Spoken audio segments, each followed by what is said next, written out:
sunnah tiba wa inna al-badila wa sunnah tiba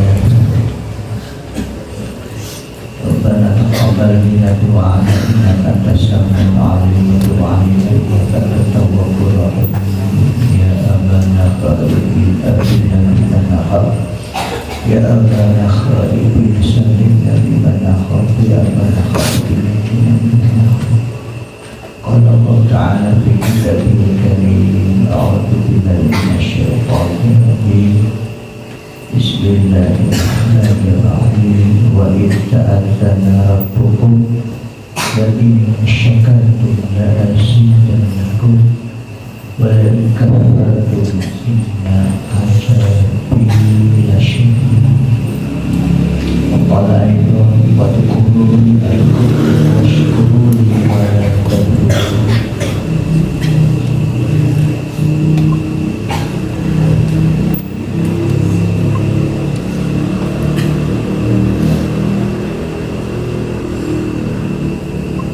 Pertama-tama marilah kita sama-sama membacakan syukur kehadirat Allah Subhanahu wa Ta'ala biqaulina alhamdulillahi rabbil alamin atas segala nikmat-nikmat yang telah Allah berikan kepada kita, terutama nikmatul iman, nikmatul Islam, nikmat sehat, Islami rohani, nikmat panjang umur,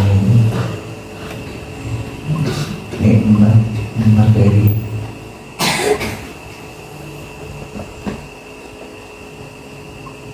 Kaitan peringatan Hari Kemerdekaan Republik Indonesia juga kita bersyukur kepada Allah atas nikmat kemerdekaan yang telah Allah kasih kepada kita semua. Mudah-mudahan Allah Subhanahu wa Ta'ala senantiasa menambah segala nikmat yang telah Allah berikan kepada kita, dan mudah-mudahan menjadikan keberkahan bagi kita, bukan menjadikan azab bagi kita semua. Salawat, salam yang seagung-agungnya, yang setepat-tepatnya, mudah-mudahan senantiasa dicurahkan kepangkuan agung yakni baginda Rasulullah sallallahu alaihi wasallam, para sahabat, tabi'in, asba'in tabi'in, kepada kita, wa ala sayyidil anbiya wal mursalin wal malaikatil muqarrabin alaihi wassalatu wassalam wa ala alihim wa dhurriyyatihim bi ihsanin ila yaumiddin. Mudah-mudahan yang disebutkan terutama baginda Rasulullah sallallahu alaihi wasallam senantiasa berikan syafaat tarbiyahnya kepada kita, terutama kita mendapatkan syafaatul uzma jannah fi yaumil jazaa. Amin ya Allah ya Rabbal alamin. Para santri santriah semuanya, pada malam hari ini kegiatan kajian yang biasa dilaksanakan setelah sholat maghrib dan sholat isya untuk malam ini diistilahkan dulu. Kenapa? Karena berkaitan bagaimana telah kita ketahui bahwa besok pada hari Sabtu tanggal 17 Agustus 2024 kita akan mengadakan peringatan hari ulang tahun kemerdekaan Republik Indonesia.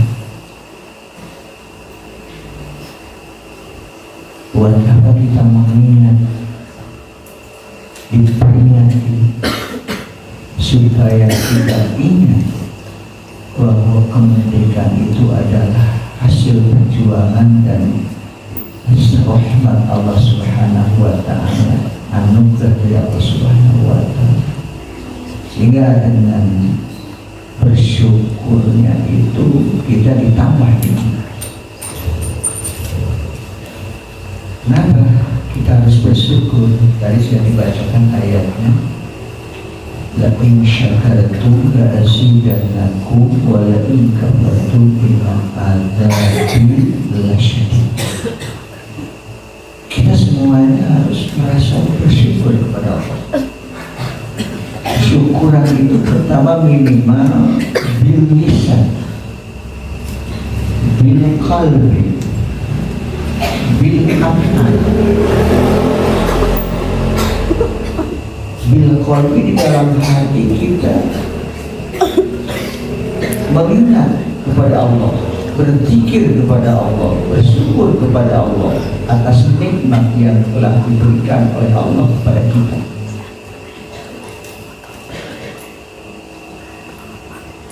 Baik itu nikmat sehat, nikmat panjang umur, terutama nikmat iman Islam dan nikmat kemerdekaan itu wajib kita disyukuri. Bil lisan, bil ikrar, bil lisan, dengan mengucapkan, minimal mengucapkan alhamdulillahi rabbil alamin. Bil af'al, dengan pekerjaan, dengan anggota badan, bil arkan, ditasawufkan nikmat yang telah diberikan oleh Allah kepada kita, digunakan dengan apa-apa yang telah diperintah sesuai kehendak yang memberi nikmat.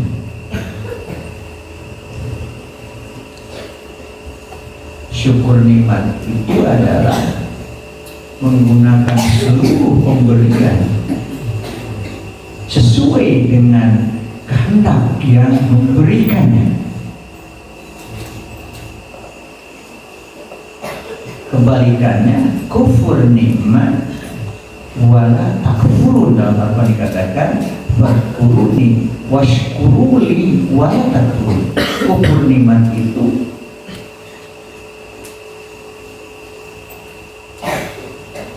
mentasawufkan nikmat tidak sesuai dengan kehendak yang memberi nikmat. Syukur itu ada yang paling utama, syukur kepada Allah. Dan juga kita harus bersyukur kepada manusia. Malam yashkurinas lam yashkurillah. Orang yang tidak bisa bersyukur kepada manusia tidak akan bisa bersyukur kepada Allah. Kemerdekaan ini asli jerih payah perjuangan para pendahulu kita, para pahlawan, para ulama, para kiai, dan seluruh pahlawan memperjuangkan kemerdekaan. Maka kita berterima kasih kepada mereka yang sudah mengorbankan pikiran, tenaga, bahkan jiwa dan raga dan nyawanya untuk mendapatkan kemerdekaan ini. Minimal kita mendoakan kepada kita, kepada mereka telah gugur di medan perjuangan, di medan raga. Para santri, sebagaimana kita ketahui, alhamdulillah kita sekarang hidup, kita tahunya hidup di negara Islam merdeka. Kalau merasakan kita dijajah, bagaimana rasanya hidup dijajah? Coba lihat di Palestina sekarang. Alhamdulillah, mudah-mudahan saudara-saudara kita di Palestina, terutama yang sudah meninggal wafat, insya Allah saudara para syuhada, banteng namanya dijajah. Dulu juga kita di Indonesia begitu, walaupun tidak sama dengan di Palestina, kita dijajah. Berapa? 350 tahun Belanda menjajah Indonesia. Nah, sampai ke sini itu banyak Belanda, Walanda. Namanya yang dijajah. Orang yang dijajah itu ditindas. Bagaimana hidup menderita, kadang kelaparan, tidak bebas, tidak bisa kunjung, boro-boro bisa ngaji, bisa santai, belajar sekolah juga nggak bisa, nggak bisa. Sebab supaya bodoh rakyat Indonesia ini. Maka alhamdulillah kita sekarang sudah merdeka, tapi harus dijaga kemerdekaannya. Dapat 350 tahun, berarti 3 abad setengah. Lama itu tidak ada. Maka sudah mendarah daging dengan keluarga Indonesia. Orang Belanda itu bahasa Sunda baik sampai bisa. Bahkan dalam cerita yang paling tahu bahasa Sunda yang baik itu orang Belanda. Buku bahasa Sunda yang asli yang paling baik itu ada di Belanda. Saking laparnya mereka, sehingga bangsa Indonesia juga tahu bahasa Belanda.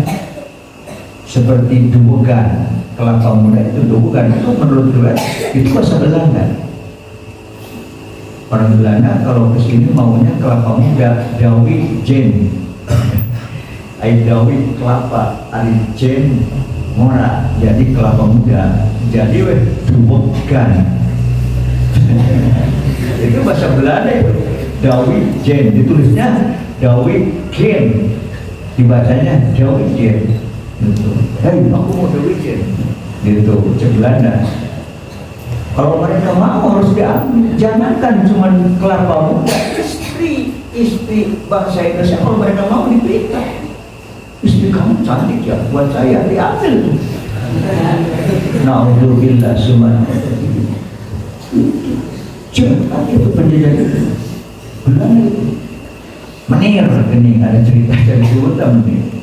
Bangsa kita itu semuanya, kalau yang tulus kepada mereka dikasih segalanya. Nah, maka bangkitlah bangsa Indonesia. Kita sudah tahu dalam sejarah sekolah ya, sejarah kebudayaan sudah tahu. Bang, rumuskan harus gimana supaya kita merdeka. Maka berumus para pemuda Indonesia itu, para santri, para ulama, para kiai. Jika di pesantren ada, pesantren udah ada. Kalau di pesantren ngaji itu sembunyi-sembunyi. Bahkan menurut cerita, dulu itu pesantren Sabilun Jati dari sini, yang asal mendirikan pesantren Sabilun Najah, ya, Allahu yarham, kakek kita Kiai Haji Sanrofi bin Haji Syafi'i awal pertama mendirikan tempat pengajian di sini, di atas, di dekat resto, tahu resto? Nah, di sana. Itu pertama di sana. Ini ada jalan. Ada jalan. Belanda itu suka lewat ke sini. Karena tidak aman. Tidak aman. Sebab ketika mau sholat, kadang datang Belanda. Lagi sholat tarawih, datang Belanda. Bawa peti. Wah, pokoknya maka akhirnya beliau itu mengungsi. Nah, ini mengungsi terus dari sana. Makawasi bahasa Sunda, mau pindah ke Cikaung. Tahu Cikaung? Di sana. Yang suka mengambil cukup mungkin tahu hari di sana Cikaung. Dari ini ke atas, langsung bawah di situ ada masjid. Itu masjid bersejarah. Karena di sini tidak aman ketika mau ngaji santri.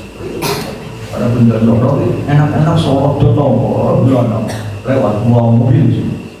Ini jembatan ini sampai dulu bukan ya, ada jembatan. Ini dulu itu walungannya itu besar, sekarang kecil, besar, akhirnya besar. Maka supaya Belanda tidak lewat sampai dihancurkan dulu jembatan yang suka pakai motor. Kalau kita di sana, ya itu. yang ada kolong itu jembatan Solo. Kalau tengah malam lewat Belanda sih takut Belanda bawa mobil tentara bawa senjata. Orang takut orang Belanda. Maka beliau itu pindah, tetap menyebarkan Islam harus berjalan, ngaji berjalan, maka pindah ke Cikau. Oh apa itu? Setelah pindah ke Cikau berjalan karena jauh dari jalan ke Kapang itu ke Belanda. Untuk nanti di urang ada naon, ada loko Belanda pada lewat itu. Itu Belanda mana nengan orang sampai itu maka sampai ke Cibadak. Coba tidak bersyukur kurang sekarang bebas ngaji jam berapa aja, ngobrol jam berapa aja, pinggir jalan nggak ada yang berani. Coba kalau dijajah nah maka oleh karena itu pantas. Maka kemerdekaan itu bangsa Indonesia bukan datang langsung dari Tuhan, diusahakan dengan berjuang, tapi tetap walaupun habis-habisan berjuang, yang paling kuat dan berperan adalah rahmat Allah Subhanahu wa Ta'ala. Atas rahmatnya Allah, kalau Allah tidak memberikan rahmatnya bagi kita, mungkin kita tidak bisa lakukan. Karena kita harus selalu tadi dibacakan dalam pembukaan undang-undang berkat rahmat Allah itu, maka dibacakan di merumuskan undang-undang dasar 45 itu para kiai, para ulama. Kita berjuang, Allah memberikan rahmat. Kita jangan sombong, jangan egois. Ini karena hasil perjuangan, tidak semuanya perjuangan. Perjuangan harus, kita harus merubah nasib itu, kita harus berusaha. Inna Allah la yughayyiru ma biqaumin hatta yughayyiru ma bi anfusihim. Allah tidak akan berubah nasib seseorang kecuali mereka berubah. Kita mau pintar harus belajar. Kita ingin banyak ilmu harus belajar. Tapi tetap yang paling utama rahmat Allah Subhanahu wa Ta'ala. Kenapa? Kita jangan ujub karena punya amal baik. Dalam riwayat ada seorang manusia, ada seseorang yang dimasukkan ke dalam surga. Ketika masuk surga, kenapa kamu masuk surga? Saya ini banyak ibadahnya. Tidak sadar karena dia itu karena rahmat Allah masuk surga itu karena rahmat Allah. Biridillah, bukan karena amal kita. Maka kata Allah bilang, karena sombong dengan amal, ibadah tidak dilaksanakan, tapi tetap ingat bahwa ini karena rahmat Allah Subhanahu. Itu isi kemerdekaan ini dengan amal-amal yang sesuaikan dengan Allah berikan kemerdekaan kepada kita. Kita disuruh untuk mengisinya dengan beribadah kepada Dia. Kenapa? Kalau kemerdekaan ini, negara ini tidak diisi dengan orang-orang yang zikir kepada Allah, maka tumbuhlah kehancuran. Allah berfirman, walau anna ahlal qura amanu wa taqaw la fatahna 'alaihim barakatin minas samai wal ardh.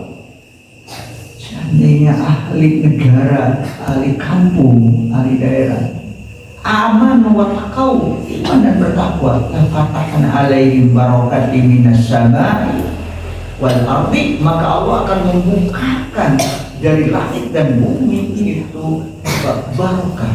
Apa barokah itu? Tasdidul bil khair, tambah-tambah dalam kebaikan. Sebaliknya, kalau tidak beriman dan bertakwa, tidak diisi dengan amal yang baik, maka walakin ada fahamna dimakan reaksi. Takut dengan ajal Allah. Ingat, tahu kita dalam sejarah dulu ada namanya negeri di zaman Nabi Sulaiman. Nabi Sulaiman ada namanya negeri Sabah. Negeri Sabah itu makmur, subur, makmur, gemah, ripah, repeh, rapi, rojinanya. rajanya itu ratunya Ratu Balkis. Ratu Balkis itu dinikah oleh Kanjeng Nabi Sulaiman. Ratu Balkis itu paling kaya. Keratonnya saja di bawahnya penuh air, di atasnya kaca semuanya di bawah. Ikan kelihatan di bawah. Dalam riwayat. Maka Kanjeng Nabi Sulaiman itu penasaran melihat keraton Balkis. Maka Balkis diundang. Menurut riwayat Ratu Balkis dinikah oleh Kanjeng Nabi Sulaiman. Wah, syukur banget. Roh Cinawi kemarin Pak. Mewah itu sama. Maka diundang oleh Balkis. Kunjungan negara kalau sekarang Balkis diundang ke keraton Kanjeng Nabi Sulaiman. Supaya Balkis merasa bahwa keratonnya ini seperti yang ada di keraton Balkis, Ratu Balkis. Maka Kanjeng Nabi Sulaiman ketika Balkis sudah berangkat dari keratonnya, negaranya menuju ke negara Kanjeng Nabi Sulaiman, Kanjeng Nabi Sulaiman memerintahkan kepada makhluk-makhluk Allah. Pertama yang diperintahkan, wahai jin, wahai iblis, siapa yang bisa memindahkan keraton Balkis sekarang? Balkis sudah di jalan. Mengenai namanya pesawat bukan naik nawan harita. Antara raja jin, saya Nabi Sulaiman bisa memindahkan keraton Balkis. Iraha kamu bisa memindahkannya sebelum Kanjeng Nabi Sulaiman turun dari kursi. Kata Nabi Sulaiman, terlalu lama. Datang lagi yang lebih sakti lagi, Ifrit. Saya siap memindahkan keraton Balkis. Apa? Sebelum Kanjeng Nabi Sulaiman selesai dari bicara. Terlalu lama, kata Nabi Sulaiman. Kita tahu kan Nabi Sulaiman itu segala bahasa bisa. Bahkan sampai bahasa semut, bahasa semut bisa. Hanya Nabi Sulaiman itu. Suatu ketika Nabi Sulaiman tersenyum melihat semut lagi ngobrol. Coba sirim belum papangi jeung baturan pasor diam. Nggak usah kepancor ya. Orang melayani ku sirim malah papangi jeung baturan kata sesalaman. Ngan urang teu ngarti urus salamna sireum jeung sireum deui. Buka kumaha urus salamna. Da urang mah papangi jeung baturan teh urus salam, urus salaman. Wah, cuek.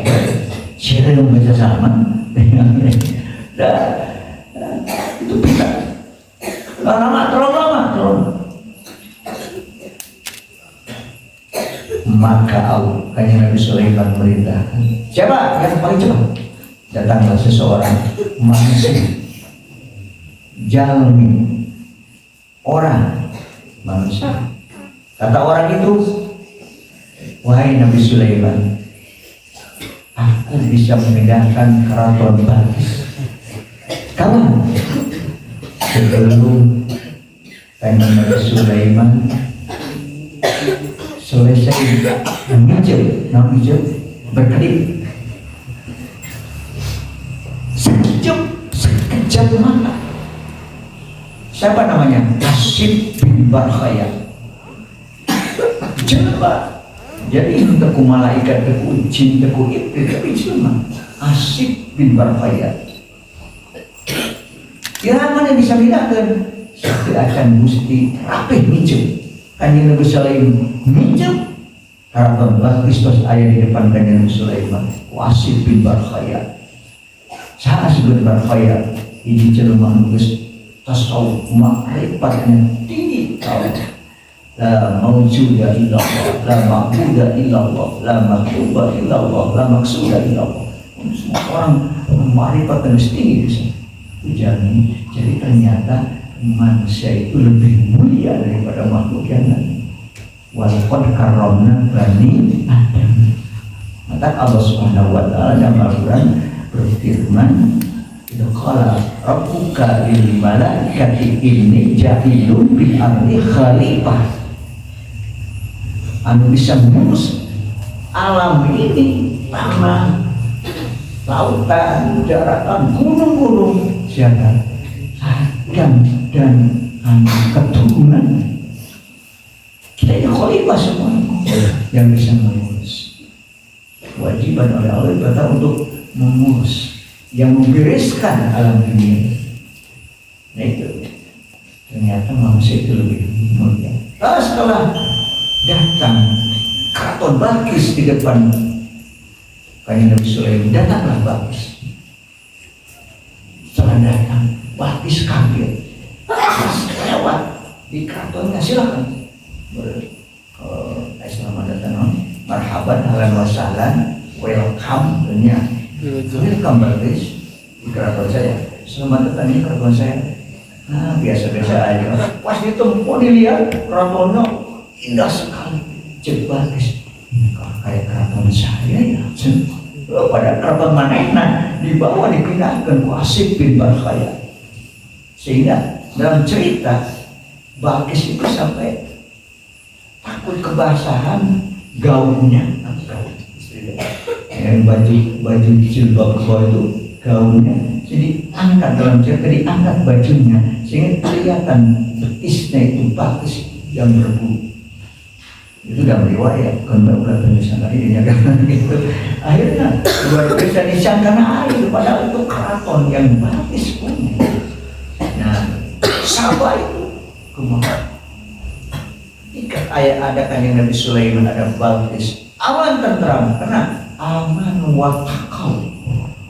Tapi setelah Kanjeng Nabi Sulaiman wafat, Balkis wafat juga, maka negara itu dihancurkan karena kataku membohongkan, kufur semuanya hancur, dihancurkan sebuah dalam wilayah.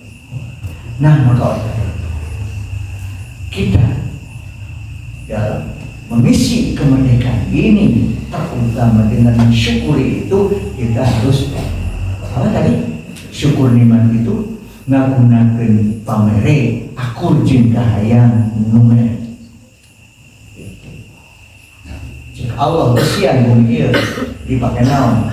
Iman jeung takwa, dipake ibadah Allah Subhanahu wa taala. Lamun teu dipake lisan zaman iman jeung takwa, tidak menutup kemungkinan Allah menurunkan azab. Dan untung nanti untuk umat Kanjeng Nabi Muhammad sallallahu alaihi wasallam aya dispensasi.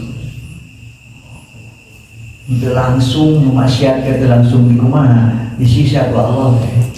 Sebab Allah ngadahukeun wa ma arsalnaka illa rahmatan lil alamin. Kalau Kanjeng Rasul diutus ke Allah teh rahmat, di antara rahmat lil alamin. Ketika umat Rasulullah Muhammad sallallahu alaihi wasallam berdosa, masih kan diberi waktu untuk bertobat, langsung disiksa. Untuk sholat kan biasa baca juga bapong.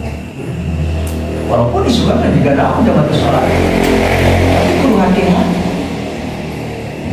Diberi waktu supaya bertobat. Ya, sekali lagi kemerdekaan yang masih perjuangan dan rahmat Allah Subhanahu wa taala. Ayo mari kita isi dengan cara laksanakan perintah Allah. Kita diperintah oleh Allah untuk beribadah. Wa ma khalaqtul jinna wal insa illa liya'budun. Ibadah. Semua laku kita, kerja kita, baik hati, baik anggota badan, semuanya untuk ibadah. 1 kali 24 jam semuanya harus menjadi ibadah. Karena ibadah itu ada yang mahdah dan ada yang ghaib mahdah, yang langsung pada Allah, seperti sholat, wudu, puasa, haji dan sebagainya. Ada yang tidak langsung berkaitan dengan makhluk Allah, makhluk atau hewan, ya. Itu jangankan kepada manusia, kasih sayang itu ke makhluk Allah, makhluk sekecil apapun. Dulu para ulama dalam riwayatnya seorang ulama sufi ketika lagi menulis kitab, biasa kalau dulu nulis pakai pakai kolam, pakai pena, pakai mangsi. Sekarang pakai mangsinya, mangsi Dulu kan di sambil najat kalau ngalogat kita pakai mangsian bau nih, pakai mangsi sengit, digosok mangsi gosok hitam, maka pakai pena alam karena tulis pakai pena, ini pada pukul penogat ayah. Maka tulisan yang pakai mangsi itu kuat sampai sekarang, tulisan itu balik dalam kita itu tulisan dalam riwayat. Ulama itu lagi menulis, ketika beliau lagi menulis ada lala masuk entrep karena naon karena mangsi apa ada cairan minum tina eta naon tina eta mangsi dan kumaha teh dibabu kata ulama jika urang bae aya naon lalu langsung dibabu bae udah lalu jebak sebab kabeh di dalam Allah teh gunana gitu. Jadi Al-Baqarah ayatnya gitu. Hal ramatu angkautnya diangkat ini baik sehingga lireng nyeratna berhenti menulisnya sampai kenyang kata lalat minum tidak sama. Menurut riwayat ulama itu karena menghormati lalir minum dari ayat itu maka diselamatkan Allah Subhanahu wa taala. Kamu kecil lemah itu ya. Mudah-mudahan kita termasuk orang-orang yang bersyukur kepada Allah Subhanahu wa taala sehingga nikmat kita ditambah oleh Allah isi dengan kemerdekaan ini dengan amal ibadah 1 kali 24 jam isi dengan ibadah baik yang langsung kepada Allah dan ghair makhluk yang tidak langsung kepada Allah. Tidurnya, bangunnya, makannya, minumnya, mandinya, pekerjaannya, semua apalagi ngajinya, sholatnya, terutama kesehariannya yang jadi ibadah kepada Allah. Ibadah yang jadi ibadah, maka semua kerjaan kita diniati innamal a'malu binniyat wa innamal likulli imri'in ma nawa. Niat itu jadi sah amal ibadah. Kalau kita pakai niat maka saja pada malam hari ini marilah kita mengadakan malam tasyukur, syukur pada Allah. Di antaranya ketika kita diberi nikmat oleh Allah, kita harus bersyukur, mengucapkan alhamdulillah dan disunahkan kita sujud syukur. Ya, berdoa kepada Allah, pertama-tama mudah-mudahan nikmat yang telah Allah berikan kepada kita menjadi keberkahan ditambah-tambah oleh Allah Subhanahu wa taala. Amin ya Allah ya rabbal alamin. Sama-sama nanti kita lakukan baca surat Yasin sekali dan setelah itu kita melaksanakan sujud syukur. Sujud syukur itu seharusnya sering ketika kita mendapatkan nikmat langsung kita sujud. Masuk sujud syukur dan datang rahim langsung datang mungkinnya. Mungkin ada di depan. Ayat datang mungkin langsung sujud syukur datang terus. Alhamdulillahirabbil alamin. Terus itu pada sujud sujud syukur. Sujud syukur setelah ini sujud syukur itu tata cara disunahkan 1 kali sujudnya awalnya sambil duduk aja, duduknya seperti duduk iftiros tahiyat awal bukan lungu tawar tapi iftiros ya 1 kali di sujud syukur. Sebelum sujud syukur kita berdoa kita baca ya, duduk diberesin, luruskan jalannya, duduknya seperti tahiyat awal.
Ya Rabbi bil Mustafa al-yawma qasidana wa bil